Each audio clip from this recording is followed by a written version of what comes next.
Saludos, soy María Begoña Montero, estudiante de la licenciatura en Psicología en la Universidad Yacambú. A continuación voy a abordar el tema del duelo. Para empezar, me gustaría que pensemos por un momento en algo que todas las personas en algún punto de la vida hemos experimentado, que es la pérdida. Sea la pérdida de un ser querido, una ruptura, un cambio importante o incluso el cierre de una etapa. Cuando esto ocurre, nosotros sentimos tristeza, también cambiamos la manera en que pensamos, actuamos y nos relacionamos. A este proceso se le llama duelo. Según Ciccarelli y White, el duelo es la respuesta emocional y psicológica ante la pérdida de algo o alguien significativo. Esa idea nos invita a verlo como una experiencia compleja que moviliza emociones, pensamientos y comportamientos. Como lo señala también Feldman, atravesar un duelo implica reorganizar la vida interna y externa para adaptarse a una nueva realidad. Lo interesante es que distintos enfoques psicológicos han explicado este proceso desde sus propias miradas. Desde el enfoque psicoanalítico nos encontramos con que el duelo es un trabajo interno que nos permite retirar la energía emocional del objeto perdido y redirigirla hacia nuevos vínculos. Desde el enfoque conductual se interpreta como un ajuste de respuestas aprendidas ante la ausencia de un estímulo reforzante, lo que explica conductas como buscar, evitar o repetir hábitos previos. El enfoque cognitivo destaca que el duelo exige reinterpretar la realidad, cambiar creencias y construir nuevas narrativas sobre uno mismo y el mundo. Para el enfoque humanista, el duelo en cambio puede convertirse en una oportunidad de crecimiento y reconfiguración del sentido personal. Estos enfoques nos demuestran que el duelo no solo nos duele, sino que para comprender cómo se vive este proceso podemos apoyarnos en lo que son las etapas del duelo, que es un modelo bastante difundido que ayuda a identificar patrones comunes. Aunque no son lineales ni obligatorios, sí reflejan experiencias que son frecuentes. La primera es la negación. Es como si la mente nos diera segundos extra para procesar la noticia. Por ejemplo, alguien que evita hablar del fallecimiento o actúa como si la persona estuviera presente. El autor Feldman explica que esta fase funciona como un amortiguador que reduce el impacto inicial. La segunda etapa es la ira, que Ciccarelli y White lo describen como una reacción natural ante la frustración. Esa rabia puede redirigirse a médicos, familiares, la situación o incluso uno mismo. Es una forma intensa pero válida de expresar el dolor. Luego aparece la negociación, una etapa en la que intentamos hacer tratos, por así decir, con la realidad. Si yo hubiera hecho esto, si hubiera llegado antes. Desde la psicología cognitiva, por ejemplo, estas frases lo que buscan es recuperar la sensación de control. La cuarta etapa es la depresión. Aquí no se entendería como tal como un trastorno, sino como una tristeza profunda que aparece cuando la persona reconoce plenamente la ausencia. Esto puede verse en falta de energía, llanto, retraimiento temporal. Por último, se llega a la aceptación, que es la reorganización emocional que permite volver a avanzar. No significa estar bien o curado, sino integrar la pérdida sin quedar paralizado por ella. La persona puede decir, sigo extrañando, pero puedo continuar. Es importante recordar que, como lo señala la Asociación Americana de Psicología, el duelo es un proceso dinámico. Cada persona lo vive a su manera, con sus tiempos y con sus formas propias de adaptación. Esas etapas son como una referencia, no es algo inamovible. Yo soy Yanira Hadid y continuamos con el trabajo de aflicción. ¿Alguna vez en la vida has sentido un dolor tan profundo que parece detener el tiempo? Bueno, todos en algún momento enfrentamos una pérdida significativa y la respuesta natural ante la pérdida se llama trabajo de aflicción o duelo, que más que un sentimiento es un proceso activo que exige energía y atención y se presenta de manera particular en cada persona y a menudo es muy doloroso. Pero es esencial, ya que el duelo está influenciado por todo, por la cultura, las creencias y las experiencias de vida. Y es importante considerar que si este proceso no se trabaja y se resuelve adecuadamente, puede tener serias consecuencias, incluso producir o intensificar trastornos o en casos extremos aumentar la probabilidad de ideación suicida. Por ello, trabajar el duelo es un acto de salud. Y para entenderlo existen dos grandes modelos, el modelo de las fases, que es lo que se siente, y el modelo de las tareas, que es lo que se hace. El modelo de las fases de la psiquiatra Elizabeth Kubler-Ross es un ciclo que incluye la negación, que es el shock inicial, la ira o la rabia, la negociación, la depresión y finalmente la aceptación. Y es vital reconocer que entre estas etapas se puede ir y venir, ya que es un proceso cíclico, no es algo lineal. Y si las fases nos dicen qué sentimos, los modelos de las tareas nos indican qué hacer. Estos modelos son más modernos y nos recuerdan que el duelo requiere acción. El psicólogo Wonder define 4 tareas cruciales que se deben enfrentar. Primero, aceptar la realidad de la pérdida. Segundo, trabajar activamente el dolor y las emociones. Tercero, adaptarse a un medio donde la persona está ausente. Y la más importante, 4, recolocar emocionalmente al ausente y continuar viviendo. Recuerda, no se trata de olvidar, sino de integrar su recuerdo en una nueva vida. Ahora bien, para lograr estas tareas debemos ayudarnos en este camino y es vital el autocuidado y las estrategias de afrontamiento, de las cuales hay 3 pilares fundamentales. Primero, tienes que expresarte y aceptar. Tienes que hablar de tu aflicción y permítete el llanto. La ira se puede liberar con ejercicio vigoroso. En segundo lugar, sé bondadoso contigo mismo. No te apresures ni asumas nuevas responsabilidades. Cuida tus necesidades básicas como comer y descansar y evita el alcohol o las drogas, pues no resuelven nada y solo prolongan el dolor. Tercero, busca apoyo. No lo atravieses solo. Los grupos de apoyo o llevar un diario son herramientas poderosas y si necesitas ayuda profesional, el acompañamiento se basa precisamente en estas tareas, ya que los profesionales se concentran en 4 puntos claves: ayudar a hacer real la pérdida, por ejemplo, hablando de cómo fue que pasó, manejar las emociones al facilitar el llanto y expresar el enfado, la adaptación práctica ayudando a vivir sin el ausente y cuarto, utilizando técnicas terapéuticas como la de la silla vacía para resolver temas pendientes con el ausente.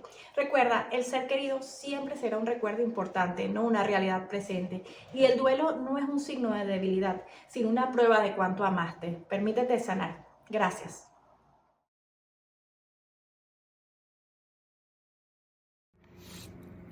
Mi nombre es Alba Osa, bienvenidos y vamos a hablar sobre el suicidio. Cuando hablamos del suicidio, nos referimos al suicidio, únicamente no estamos hablando de un acto. El suicidio es la consecuencia trágica y final de un sentimiento profundo, de un sufrimiento profundo. Para la persona que lo padece, el suicidio, el suicidio puede causar la única forma de escape del resultado de una desesperación tan grande que pensar que la muerte es la solución. En una definición más clara podemos decir que el suicidio es la autoaniquilación deliberada de una conducta consciente y con la intención de poner fin a su propia existencia. El comportamiento suicida presenta 3 etapas, que son la ideación, el intento y la consumación. Cuando hablamos de la ideación son aquellos pensamientos recurrentes sobre mi propia muerte, es aquella idea constante de no querer despertar, de no existir. Cuando hablamos del intento, que suele pasar en la mayoría de los casos de suicidio, es el evento o el acto de autolesión, cuando yo empiezo a lastimarme con la clara intención de morir, pero no llego a lograr mi objetivo final. Y la consumación es cuando el acto ya está autoinfligido y logro su objetivo, que es perder la vida o producir mi muerte. El suicidio no se debe considerar como una enfermedad en sí mismo, sino es el síntoma terminal de un profundo malestar o un profundo dolor psíquico subyacente. Es decir, ¿por qué sucede? No existe una causa única. El suicidio es el resultado de una convergencia de factores que pueden ser biológicos, sociales y psicológicos, que hacen que una persona sea extremadamente vulnerable. Entre las patologías centrales tenemos los trastornos mentales. Se estima que más del 90% de los suicidios consumados ocurren con el contexto de un trastorno mental diagnosticado. Estos trastornos van en base a la desesperanza, como puede ser la depresión mayor, trastorno de personalidad o trastorno por uso de sustancias. La depresión mayor, que es uno de los factores más importantes, es aquel sentimiento de vacío, de culpa y es la incapacidad que tiene el individuo de sentir placer, que podemos considerar que se encuentran en un túnel sin luz, o que básicamente sienten que su vida no tiene ningún tipo de sentido. En el trastorno de la personalidad podemos decir específicamente que es el trastorno límite. Es aquel que nos lleva al trastorno límite de la personalidad, donde la impulsividad y la inestabilidad emocional aceleran la transición y la idea de realizar el acto. Y el trastorno por uso de sustancias, que es el abuso, El abuso de las mismas o la abstinencia, por otro lado, de drogas, alcohol, alteran el juicio y reducen la inhibición, facilitando o logrando que la acción se haga con más fácil. En teoría, la teoría nos ayuda a entender cómo la simple idea de morir se transforma en la capacidad de actuar, que podemos llegar a consumar esta acción, ¿verdad? Se considera como un riesgo totalmente letal cuando los sentimientos psicológicos se alinean, como sentimientos de pertenencia frustrada, cuando el paciente se siente que está muy solo, que está desconectado de los demás, sentimientos de ser una carga, cuando sentimos que mi existencia es un peso insoportable para las personas que están a mi entorno y para mis seres queridos, por lo mucho que me amo, por lo mucho que los amo, voy a abandonar porque no quiero que ellos vivan esto, o la capacidad adquirida para el suicidio. Esto ocurre cuando el individuo se habitúa al dolor, tanto físico como emocional, y a menudo por intentos previos o con anterioridad, lo que disminuye el miedo natural a la muerte. Podemos hablar un poquito sobre la magnitud del problema. A menudo oculta el estigma. Para la Organización Mundial de la Salud tenemos un impacto global de más de 700.000 personas mueren anualmente por suicidio en el mundo. Es una muerte autoinfligida, que es decir, que muere una persona cada 40 segundos. Nos damos cuenta que hay una vulnerabilidad juvenil, donde el suicidio es la tercera causa principal de la muerte en grupos de edades que comprenden desde los 15 hasta los 29 años de edad, señalando una crisis en la juventud. Y también una de las categorías o de las formas en las cuales la gente entra en un bucle suicida es en el contexto socioeconómico, donde el 77% de los suicidios ocurren en países de ingresos bajos y medianos. Por lo que se subraya la correlación entre la precancia y la desesperanza.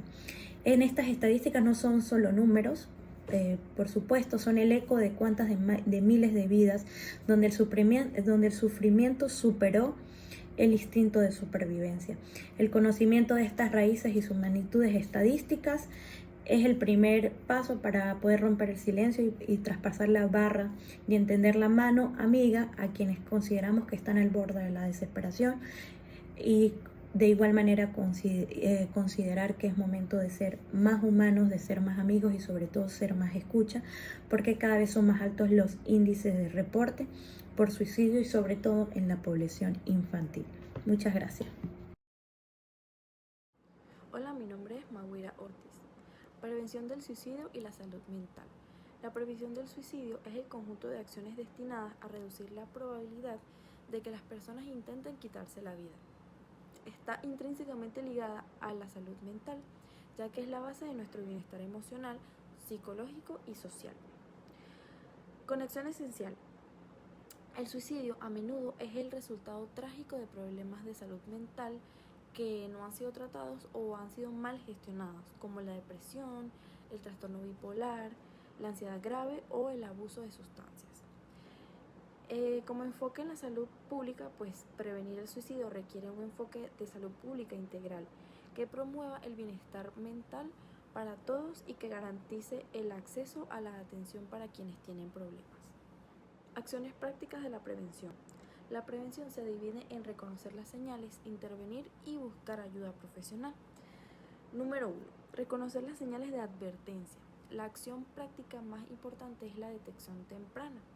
Prestar atención a estos cambios en el comportamiento, el estado de ánimo o el habla de alguien. Dentro de reconocer las señales de advertencia tenemos hablar de suicidio, mencionar querer morir, sentirse una carga o no tener una razón para vivir. Cambios en el comportamiento, aislamiento, despedirse de la gente, regalar las pertenencias, aumentar el consumo de alcohol o de drogas, actuar de manera imprudente son signos de esto. Cambios de ánimo, pues podría ser depresión profunda, pérdida de interés en actividades, ansiedad extrema, irritabilidad o un estado de calma repentino y peligroso. Número 2. Intervenir directamente. Esto es en caso de que la persona esté en peligro. Preguntar directamente. Preguntarle a la persona directamente si está pensando en suicidarse. Preguntar no pone la idea en su cabeza, sino que más bien abre la puerta a una conversación y a la ayuda. Escuchar sin juzgar. Permítele compartir sus sentimientos sin criticar ni debatir sobre sus problemas. No lo dejes solo. Permanece con la persona y asegúrate de que estén en un lugar seguro o con alguien más, o sea, que alguien más pueda estarlo cuidando o acompañando hasta que se pueda conseguir ayuda profesional. Retirar los medios letales. Retira cualquier objeto que pueda usar para hacerse daño. Y número 3, conecta con recursos profesionales, como por ejemplo las líneas de ayuda. Se puede llamar o enviar un mensaje a una línea de crisis. Normalmente estas líneas de crisis son gratuitas y están disponibles en todo momento, a cualquier hora. Servicios de emergencia, también se puede llamar a los servicios de emergencia, como por ejemplo el número de emergencia local, si el peligro es inminente. Y también se puede buscar ayuda en los profesionales de la salud mental. Se puede ayudar a las personas a obtener una cita con un psicólogo, con un psiquiatra o con algún médico. Estrategias y consejos de salud mental para la prevención. Número 1. Establecer hábitos saludables. Una base sólida en el estilo de vida protege la salud mental. Por ejemplo, el sueño consistente es mantener una rutina de sueño regular. La nutrición balanceada, pues una dieta saludable respalda la función cerebral. A la actividad física, el ejercicio regular es un poderoso antidepresivo natural. Evita el abuso de sustancias, pues se puede limitar a evitar el alcohol o las drogas y el exceso de cafeína, ya que puede empeorar los problemas de salud mental. Número 2, está también fomentar la conexión social. El aislamiento es un factor de riesgo bastante importante. Entonces, mantener redes de apoyo, esto se refiere a dedicar tiempo regularmente a la familia, amigos o algunas otras redes, participar en la comunidad, pues el voluntariado o la participación en grupos de interés puede dar un sentido de propósito y de pertenencia. Número 3, desarrollar habilidades de afrontamiento. Aprender a manejar el estrés o los pensamientos difíciles son la clave más importante. Tenemos el mindfulness o la meditación, que estas prácticas ayudan a mantener la mente presente y a manejar la rumiación. La terapia, pues aprender estrategias basadas en evidencia, como la terapia cognitivo-conductual, que ayuda a reestructurar patrones de pensamiento negativos. La autocompasión, pues básicamente tratarse a uno mismo o a sí mismo con la misma amabilidad y comprensión que le ofrecerías a un amigo o a un familiar que esté sufriendo. Y número 4, crear un plan de seguridad. Un plan de seguridad, pues básicamente será un documento escrito desarrollado con un profesional que detalla los pasos a seguir durante una crisis. Lo primero que hay que hacer, pues es identificar las señales de advertencia. ¿Qué sientes, qué piensas o qué haces cuando estás en crisis? Estrategias de afrontamiento internas, pues son las acciones que pueden ser, que puedes hacer tú por tu cuenta. Y pues el contacto de apoyo, siempre es importante tener una lista de familiares, amigos o profesionales de la salud mental a los que se pueda recurrir. Y ya por último, pues recursos de emergencia como números de líneas de crisis, dirección de un hospital más cercano, etc.